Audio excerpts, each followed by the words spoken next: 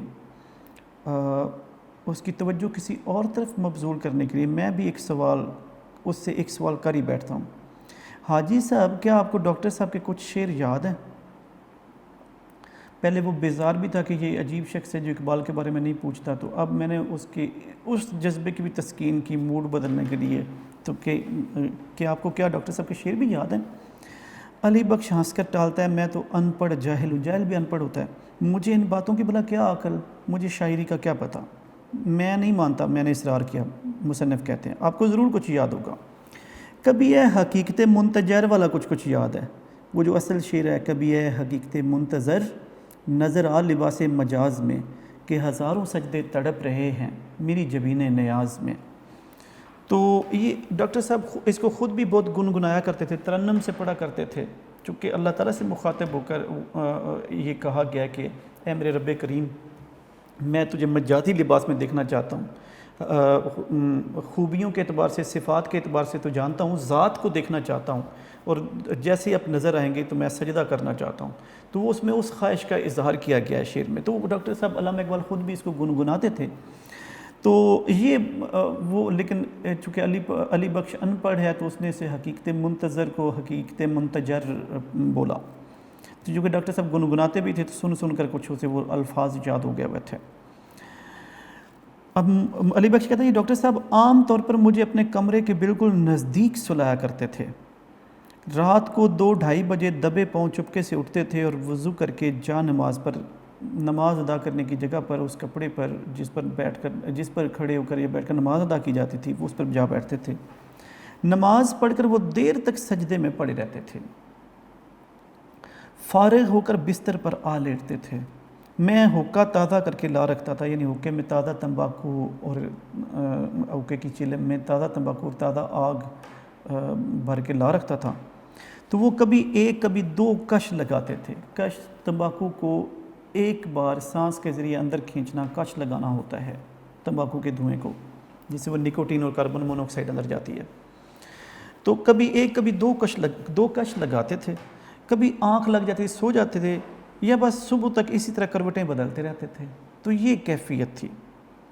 میرا ڈرائیور احتراماً علی بخش کو سگریٹ پیش کرتا ہے، لیکن وہ غالباً حجاب شرم میں آ کر اسے قبول نہیں کرتا.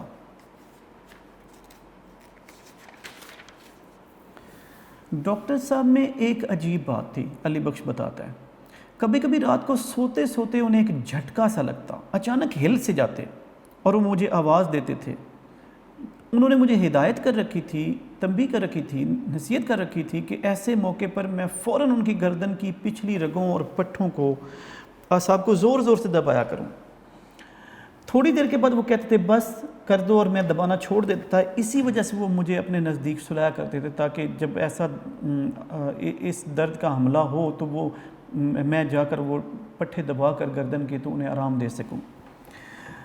اب مصنف کہتے ہیں ہر چند اگرچہ میرا دل چاہتا ہے کہ میں علی بخش سے اس واردات کے متعلق کچھ مزید استفسار کروں، کچھ مزید سوال کروں. اب واردات واقعہ کیوں کہا گیا ہے کہ آپ کو پتہ ہوگا کہ جب پیغمبروں پر وحی اترتی تھی تو ان کے چہرے کی کیفیت بدل جاتی تھی، انداز بدل جاتا تھا، سر میں درد کی سی کیفیت بھی بعض اوقات بعض روایات میں ہے. تو اب الہام تو غیر نبی پر ہوتا ہے، وہی نبی پر صرف اترا کرتی ہے. تو آتے ہیں مضامین غیب سے خیال میں، غالب سریر خامہ نوائے سروش ہے. تو اقبال کی شاعری تو الہامی سی شاعری ہے. تو وہ اس لیے مصنف کہتے ہیں کہ میں جاننا چاہتا تھا کہ اس وقت کیا شاعری بھی آتی، اسی وقت کہیں شاعری نازل تو نہیں ہوتی تھی، وہ شعر تو نہیں کہتے تھے کہ لکھواتے چلے جاتے تھے، یا ایسی کیا بات تھی. تو یہ میں اس واردات کے بارے میں کہ کیا کوئی روحانی وجہ تھی اس کی، یا کیا وجہ تھی، میں جاننا تو چاہتا تھا، لیکن میں اس کے ذہنی ربط کو توڑنے سے ڈرتا ہوں. وہ جو تسلسل ہے اس کو توڑنے سے ڈرتا ہوں کہ کہیں وہ پھر بات بھول نہ جائے، اس لیے میں نے سوال نہیں کیا. ورنہ میرے ذہن میں آئی تھی کہ یہ اگر ایسا رات کے وقت ہی بوقت ساری کیوں ہوتا تھا اقبال کے ساتھ، اور کیا ایسے وقت میں وہ شاعری تو نہیں کہتے تھے وغیرہ وغیرہ. تو اس پس منظر میں، اس کانٹیکسٹ میں یہ وہ پوچھنا چاہ رہا تھا. لیکن پھر اس لیے نہیں پوچھا کہ کہیں وہ سوال کر بیٹھے تو جو وہ علی بخش بتانا چاہتا ہے وہ بھول ہی نہ جائے. ڈاکٹر صاحب بڑے درویش آدمی تھے، فقیر منش آدمی تھے. گھر کے خرچ کا حساب کتاب میرے پاس رہتا تھا. میں بھی بڑی کفایت رعایت سے بچت سے کام لیتا تھا. ان کا پیسہ ضائع کر کے مجھے بڑی تکلیف ہوتی تھی. اکثر اوقات ریل کے سفر کے دوران میں کئی اسٹیشن بھوکا رہتا تھا. اس دور میں بڑا ذریعہ سفر ریل گاڑی تھی. تو میں کئی اسٹیشن گاڑی رکنے اور چلنے کا مرکز، تو میں بھوکا رہتا تھا کیونکہ وہاں روٹی مہنگی ملتی تھی. اور کہتے ہیں کہ علی بخش کہتے ہیں کہ میں پھر ان کے پیسے ضائع نہیں کرنا چاہتا تھا. لیکن ڈاکٹر صاحب وہ کہتے ہیں اس بات کو پسند نہیں کرتے تھے، وہ ناراض ہو جاتے، نالاں ہو جاتے تھے. کہا کرتے تھے علی بخش انسان کو ہمیشہ وقت کی ضرورت کے مطابق چلنا چاہیے، خواہ مخواہ بلا وجہ ایسے ہی بھوکے نہ رہا کرو. اب وقت کا تقاضا ہے، تم نے کھانا کھانا ہے، تو جب مل ہی مہنگا رہا ہے تو کھانا چاہیے تم کیوں نہیں کھا رہے ہو. یعنی اقبال کنجوسی نہیں کرتے تھے، لیکن یہ اقبال سے محبت کی وجہ سے ان کی بچت کرتا تھا. پھر بھی اقبال اسے نصیحت کرتے تھے کہ تمہیں اس طرح بچت نہیں کرنی چاہیے کہ خود بھوکے رہ کر تم بچت کر رہے ہو. اب وہ کہتا ہے جی اب اسی مربے کے ٹنٹے جھگڑے مسئلے کو دیکھ لیجئے. لائل پور کے فیصل آباد کے ڈپٹی کمشنر صاحب، مال افسر صاحب، ریونیو آفیسر صاحب، اور سارا عملہ، سارے جو کام کرنے والے لوگ ہیں میری بڑی آؤ بھگت کرتے ہیں، میری بڑی خاطر تواضع کرتے ہیں، اچھا استقبال کرتے ہیں، مجھے اچھی جگہ پہ بٹھاتے ہیں، میری بات سنتے ہیں، اور حتی المقدور مدد کی بھی کوشش کرتے ہیں. بڑے اخلاق سے مجھے اپنے برابر کرسی پر بٹھاتے ہیں. یعنی میں نوکر ہوں، وہ افسر ہیں، لیکن وہ چونکہ علامہ اقبال کا میں نوکر ہوں، اس لیے وہ مجھے بڑے اچھے طور طریقے سے اپنے برابر مساوی کرسی پر نشست پر بٹھاتے ہیں، برابر بٹھاتے ہیں، عزت دیتے ہیں. ایک روز بازار میں ایک پولیس انسپیکٹر نے مجھے پہچان لیا. یعنی میں بازار میں جا رہا تھا تو ایک پولیس انسپیکٹر نے پہچان لیا، شناخت کر لی کہ میں علی بخش ہوں، علامہ اقبال کا دیرینہ ملازم. اور مجھے گلے لگا کر دیر تک روتا رہا، چونکہ جیسے کوئی اچھا، اس لیے وہ کہتے ہیں کہ مجھے عزت ملتی ہے علامہ اقبال کی وجہ سے، تو اقبال کی نسبت کی وجہ سے وہ مجھے دیر تک گلے سے لگا کر آنسو بہاتا رہا، شاید خوشی کے آنسو تھے کہ اقبال کے ملازم سے ملاقات ہو گئی یا اقبال کی یادوں میں گم تھا۔ یہ ساری عزت ڈاکٹر صاحب کی برکت سے ہے، علامہ اقبال کی وجہ سے ہے۔ مربے کی بھاگ دوڑ میں میرے سر کچھ قرضہ بھی چڑھ گیا ہے، یعنی یہ جو میں اس زمین کے قبضے کے لیے آتا جاتا رہا ہوں، لوگوں سے ملتا رہا ہوں، تو اس سلسلے میں میرے اوپر میں نے لوگوں سے پیسے پکڑ کر کچھ خرچ بھی کیا ہے، تو میں مقروض ہو گیا ہوں۔ لیکن میں اس کام کے لیے بار بار لاہور کیسے چھوڑوں؟ اب حالانکہ بندہ سوچتا ہے کتنے پیسے لگا دیا تو اب وہ مسئلہ حل ہی کرنا چاہیے، تو اس کے باوجود وہ کہتا ہے کہ میرے لیے زیادہ ترجیح علامہ اقبال کے گھر کی ہے، تو میں سوچ رہا ہوں کہ اس کام کے لیے بار بار کیسے وہاں جاؤں۔ جاوید کا نقصان ہوتا ہے، گھر کی دیکھ بھال میں کمی واقع ہوتی ہے، میری توجہ ساری ادھر چلی جاتی ہے، میں ادھر مصروف رہوں گا، تو منیرہ صلاح الدین جو اس علامہ اقبال کی بیٹی تھی وہ تو لاہور میں ہی تھی، جاوید لندن پڑھنے گئے ہوئے تھے، تو اس طرح جاوید کے گھر کا نقصان ہوتا ہے۔ اب وہ اگلا واقعہ بتاتے ہیں۔ سنا ہے کہ اپریل میں جاوید چند مہینوں کے لیے ولایت سے لاہور آئے گا۔ ولایت غلام قوم کے لیے حاکم قوم کا ملک ولایت کہلاتا ہے۔ اب یہاں ہم کن کے غلام تھے؟ انگریزوں کے، یو کے والوں کے، تو ہماری وہ ولایت سے مراد پھر برطانیہ ہے۔ تو وہاں سے یہاں آئے گا۔ جب وہ چھوٹا سا تھا، جسٹس جاوید اقبال اسے بار اطلاع کرنے کے لیے وہاں گئے ہوئے تھے۔ جب وہ چھوٹا سا تھا ہر وقت میرے ساتھ ساتھ رہتا تھا۔ اللہ کے کرم سے اب بڑا ہوشیار، چوکنا ہو گیا ہے، سمجھدار ہو گیا ہے، باشعور ہو گیا ہے۔ جب اس کی والدہ کا، سردار بیگم جو اقبال کی تیسری وائف تھیں، جو جاوید اقبال کی اور منیرہ صلاح الدین کی والدہ تھیں، تو جب جاوید کی والدہ کا انتقال ہوا تو وہ اور منیرہ بی بی، منیرہ صلاح الدین، بہت کم عمر تھے۔ یہ آپ یوسف صلاح الدین کو جانتے ہوں گے، تو یوسف صلاح الدین کی امی ہیں منیرہ صلاح الدین، جو یہ میاں صلاح الدین کی سے شادی ہوئی تھی، تو یوسف علامہ اقبال کا نواسہ ہے بیسیکلی۔ تو کہتے ہیں جی کہ اولڈ لاہور کی شخصیت ہیں یوسف صلاح الدین صاحب، میڈیا پہ بڑے مشہور ہیں، معروف ہیں۔ تو ایک بی بی نے تو یہ لکھ دی، اوپر بات ہے، جب اس کی والدہ کا انتقال ہوا تو جسٹس جو جاوید ہیں، یہ جاوید اور منیرہ بہت چھوٹے تھے۔ ڈاکٹر اس علامہ اقبال زندہ تھے، ڈاکٹر صاحب نے نرس کے لیے اشتہار دیا کہ آیا رکھنی ہے جو بچوں کی دیکھ بھال کر سکے۔ بے شمار ان گنت جواب آئے۔ ایک بی بی نے تو یہ لکھ دیا کہ ڈاکٹر صاحب کے ساتھ شادی کے لیے بھی کرنے کے لیے بھی تیار ہے، یعنی بچوں کی دیکھ بھال کرنے کے لیے اگر علامہ اقبال سے نکاح کرنا پڑے تو تب بھی وہ تیار ہے۔ ڈاکٹر صاحب کسی قدر پریشان ہوئے، فکر مند ہوئے، کہنے لگے علی بخش دیکھو تو صحیح اس خاتون نے کیا لکھا ہے، یعنی مجھ سے اس حد تک عقیدت اور محبت، میں بوڑھا آدمی ہوں، اب شادی کیا کروں گا، اس عمر میں شادی کی ذمہ داریاں ادا نہیں کر سکتا۔ تو وہ اقبال نے ذکر کیا کہ لوگ کس حد تک ان سے عقیدت رکھتے تھے، تو وہ اقبال چاہتے ہیں کہ انہیں صرف ایک آیا ملے۔ لیکن پھر علی گڑھ سے ایک جرمن لیڈی ڈورس احمد آ گئیں۔ یہ ڈورس احمد علی گڑھ میں ایک پروفیسر صاحب کی سالی تھیں، تو یہاں تشریف لے آئیں۔ انہوں نے پھر علامہ اقبال کے خاندان کا خیال رکھا کافی عرصہ، اور پھر جب وہ بچے بڑے ہو گئے تو انہوں نے ڈورس احمد کا ماں کی طرح خیال رکھا۔ پھر وہ کچھ بہت عرصے بعد جا کے وہ جرمنی واپس چلی گئیں، تو جب انہوں نے پتہ چلا جاوید اقبال اور منیرہ صلاح الدین وغیرہ کو کہ وہ بہت بیمار ہو گئی ہیں، تو یہ انہیں لے آئے جب وہ ضعیف ہو گئی تھیں، اور ان کے بڑھاپے میں ماں کی طرح ڈورس احمد کی خدمت خاطر تواضع کیا۔ اور جب ڈورس احمد کا انتقال ہوا تو وہ چونکہ کرسچین تھیں تو کرسچین کے قبرستان میں دفن کیا، اور پورے عیسائی رسوم و رواج کے ساتھ دفن کیا۔ تو یہ ان ڈورس احمد کا ذکر ہے۔ علی بخش کا تخیل، گہرا خیال بڑی تیز رفتاری سے ماضی کے دھندلکوں میں پرواز کر رہا ہے۔ وہ ان ماضی کے ہلکے اندھیروں میں یاد کر کے واقعات سناتا جا رہا ہے۔ زندگی کے ہر موڑ پر اسے اپنے ڈاکٹر صاحب یا جاوید یا منیرہ بی بی کی کوئی نہ کوئی خوشگوار یاد آتی رہتی ہے۔ فلاں موقع پہ ایسے ہوا تھا، اس موقع پہ اس طرح ہوا تھا، تو مختلف واقعات وہ سناتا چلا جا رہا ہے۔ کہتے ہیں جی جھنگ پہنچ کر میں اسے ایک رات اپنے ہاں رکھتا ہوں، اپنے گھر میں رکھتا ہوں، دوسری صبح اپنے ایک نہایت قابل اہل اور فرض شناس ذمہ دار مجسٹریٹ انتظامی اور عدالتی افسر ہوتا تھا، میجسٹریٹ ابھی بھی ہوتا ہے، کپتان محبت خان کے سپرد کے حوالے کر دیتا ہوں. یعنی جنگ پہنچ کر ایک رات میں اسے اپنے بطور مہمان رکھتا ہوں اور دوسری صبح اپنے ایک اہل میجسٹریٹ کے حوالے کرتا ہوں کہ بھائی اس کا مسئلہ حل کروائیں. کپتان محبت خان علی بخش کو ایک نہایت مقدس پاکیزہ تابوت کی طرح عقیدت سے، احترام سے، جو عقیدے کی بنیاد پر محبت ہوتی ہے وہ عقیدت ہوتی ہے، تو اس احترام سے چھو کر اپنے سینے سے لگا لیتا ہے جیسے بہت مقدس پاکیزہ شے، اور اعلان کرتا ہے کہ وہ علی بخش کو آج ہی اپنے ساتھ لائل پور لے جائے گا اور اس کی زمین کا قبضہ دلا کر ہی واپس لوٹے گا. حد ہو گئی، وہ کہتا ہے اگر ہم یہ معمولی سا چھوٹا سا کام بھی نہیں کر سکتے تو ہم پر لعنت ہے. یعنی ہم پھر کس کام کے ہیں؟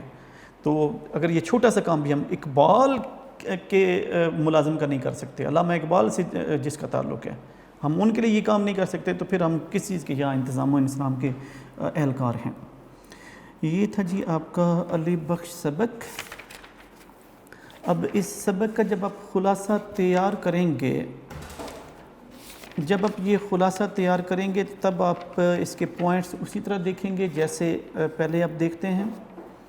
تو مثال کے طور پر اب پہلے ذکر ہے کہ علامہ قدرت اللہ شاہ کسی کام سے لاہور گئے تھے، وہاں ان کی ملاقات بیرسٹر خواجہ عبد الرحیم سے ہوئی، جنہوں نے بتایا کہ علامہ اقبال کے دیرینہ ملازم علی بخش کو حکومت نے لائل پور میں ایک مربع زمین عطا کی ہے، تو لیکن اس کا قبضہ نہیں مل رہا، تو تم جنگ کے ڈپٹی کمشنر تم کو مدد کر دو. تو خواجہ صاحب پھر قدرت اللہ شاہ کو لے کر جاوید منزل جاتے ہیں. جاوید منزل میں علی بخش سے ملاقات ہوتی ہے. علی بخش کو قدرت اللہ شاہ ساتھ گاڑی میں بٹھا لیتے ہیں. راستے میں علی بخش کا خیال ہوتا ہے کہ مصنف سوال پوچھ کر اس کا سر کھپائیں گے، لیکن مصنف بھی سمجھتے ہیں کہ اگر یہ اقبال سے سچی عقیدت رکھتا ہے خود ہی بولے گا. اب آگے واقعات کی ترتیب اس طرح ہے، کون کون سی باتیں ہیں. اب پہلی بات ہوتی ہے مسجدوں اور سینما والی، دوسری بات ہوتی ہے پان اور حکے والی، تیسری بات ہوتی ہے شیخو پورہ میں وہ پلاؤ اور سیخ کباب والی تحصیلدار والی. اگلی چوتھی بات ہوتی ہے اقبال کے مرنے کا جو منظر ہے وہ اقبال کی وفات کا. اگلی بات ہوتی ہے کہ کیا اسے کوئی شعر آتا ہے تو وہ حقیقت منتظر والا ذکر آتا ہے. پھر اگلی بات ہوتی ہے کہ رات کے 2-2:30 بجے اقبال کیسے اٹھتے تھے اور کیسے تہجد ادا کرتے تھے. پھر وہ جھٹکا لگنے والا واقعہ ہے. اس کے بعد ریل کے خرچ والا واقعہ ہے. پھر لائل پور میں جانے کا ذکر ہے علی بخش کے اور افسران کے ملنے کا. پھر وہ انسپیکٹر کے رونے والی بات ہے. پھر وہ جاوید اقبال والی بات ہے. پھر وہ جاوید اقبال اور ڈورس احمد والا واقعہ ہے. پھر یہ ایک رات ٹھہرنے کا ذکر ہے. اور اس کے بعد محبت خان کے حوالے کرنے کا ذکر ہے اور محبت خان کی سٹیٹمنٹ ہے. تو ہم اگر آپ کہیں تو دوبارہ دہرا دیتے ہیں. تو مصنف گئے تھے لاہور، عبد الرحیم صاحب سے ملاقات ہوئی. انہوں نے کہا جی جو علی بخش کو حکومت نے ایک مربع زمین دی ہے اس کا قبضہ نہیں مل رہا. تو مصنف کی ملاقات جاوید منزل میں علی بخش سے کروائی جاتی ہے. علی بخش ان کے ساتھ گاڑی میں بیٹھ جاتا ہے.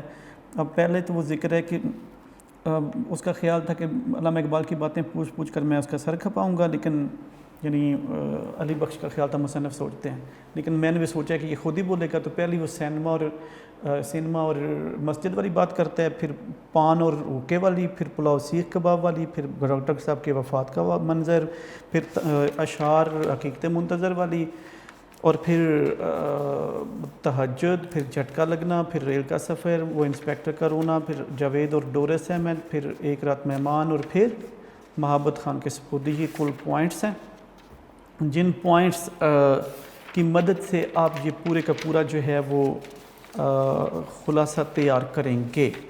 تو یہ آپ کا خلاصہ ہے. بس یہ ترتیب اس کی جو ہے نا وہی ہونی چاہیے جو اصل لیسن کے اندر ہے، یعنی ترتیب میں کوئی فرق نہیں آنا چاہیے.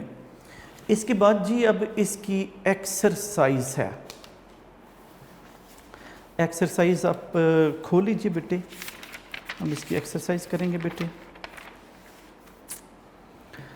اگر آپ جیسے حسب معمول نوٹ سے پہلے لکھے ہوتے ہیں تو اگر آپ وہاں سے تو وہ پیج ہے بیٹے، نہیں تو آپ میرے ساتھ ساتھ لکھ لیجیے گا. یہ وہ پیج ہے 131. علی بخش کی سے مصنف کی کیسے ملاقات ہوئی.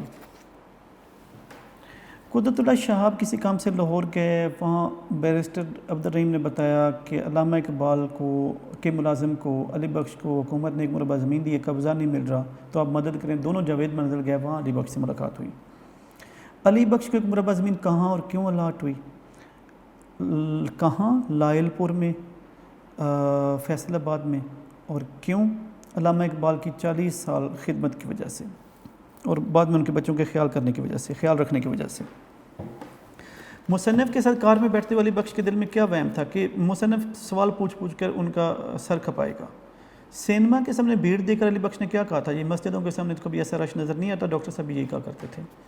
شیخوپورہ سے گزرتے ہوئے علی بخش کو کیا یاد آیا؟ اسے یاد آیا کہ ڈاکٹر صاحب ایک دفعہ یہاں بھی آئے تھے، یہاں پر ایک مسلمان تحصیلدار تھے جو ڈاکٹر صاحب کے پکے مرید تھے، انہوں نے دعوت دی تھی۔ اب آگے خلاصہ تو ہم پہلے ڈسکس کر چکے ہیں۔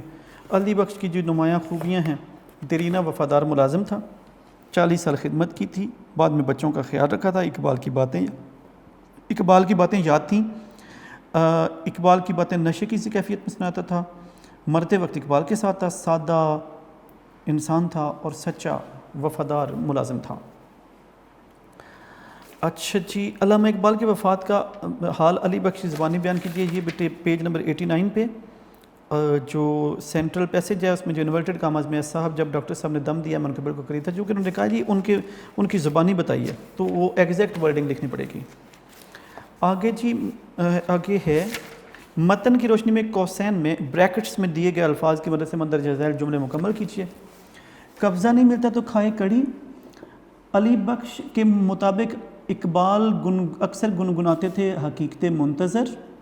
ڈاکٹر صاحب بڑے درویش آدمی تھے۔ پھر علی گڑھ سے ایک جرمن لیڈی آ گئی۔ کپتان محبت خان علی بخش کو ایک نہایت مقدس تابوت کی طرح عقیدے سے چھو کر اپنے سینے سے لگا لیتا ہے۔ آگے جی ایم سی کیوز ہیں۔ سبق علی بخش کس کتاب سے لیا گیا؟ شہاب نامہ۔ مصنف کس کام کے سلسلے میں کہاں گئے تھے؟ لاہور۔ علی بخش کو زمین دی گئی تھی لائل پور۔ کھانا پینا اقبال کا کام ہوا آخری عمر میں گلے کی خرابی کی وجہ سے۔ علی بخش کے مطابق ڈاکٹر اقبال کی پسندیدہ خوراک کیا تھی؟ پلاؤ اور سیخ کباب۔ حکومت نے علی بخش کو کتنی زمین الاٹ کی تھی؟ 1 مربع۔ علامہ اقبال کون سا پھل پسند کرتے تھے؟ آم۔ ڈاکٹر اقبال رات کتنے بجے جائے نماز پر جا بیٹھتے تھے؟ 2-2:30 بجے۔ ڈاکٹر اقبال کو سوتے ہوئے جھٹکا لگتا تو کیا کرتے تھے؟ علی بخش سے گردن کے پٹھے دبواتے تھے۔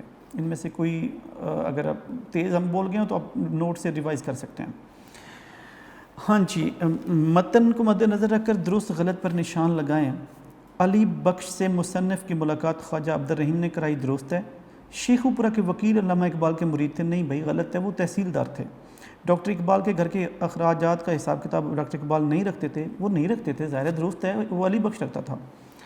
ڈاکٹر صاحب کے یہاں اعظم گڑھ سے جرمن لیڈیاں، غلط ہے، علی گڑھ سے آئی تھیں۔ فروٹ سال سے ڈاکٹر صاحب کی طبیعت بحال ہو گئی تھی، غلط ہے، وہ تو فوت ہو گئے تھے۔ محبت خان نے اعلان کیا کہ وہ علی بخش کا کام کرا کر دم لے گا، درست ہے۔ اچھا جی، خواجہ میچ دا کالمز۔ خواجہ عبدالرحیم جاوید منزل، جاوید اقبال منیرہ، پان حکا، تحصیلدار مرید، محبت خان قبضہ، 2:30 بجے جانواز۔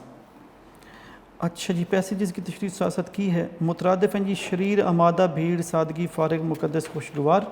تو شریر شرارتی، آمادہ تیار، بھیڑ ہجوم، سادگی بھولا پن، فارغ بری آزاد مقدس پاک خوشگوار خوش آئند۔ یہ تھی جی آپ کی کل ایکسرسائز بیٹے۔ تو یہ آج کا آپ کا سبق تھا، امید ہے آپ نے توجہ سے پڑھا ہوگا۔ انشاءاللہ اگلے لیکچر میں ملاقات ہوگی۔ اپنا بہت زیادہ خیال رکھیے گا۔ خدا حافظ۔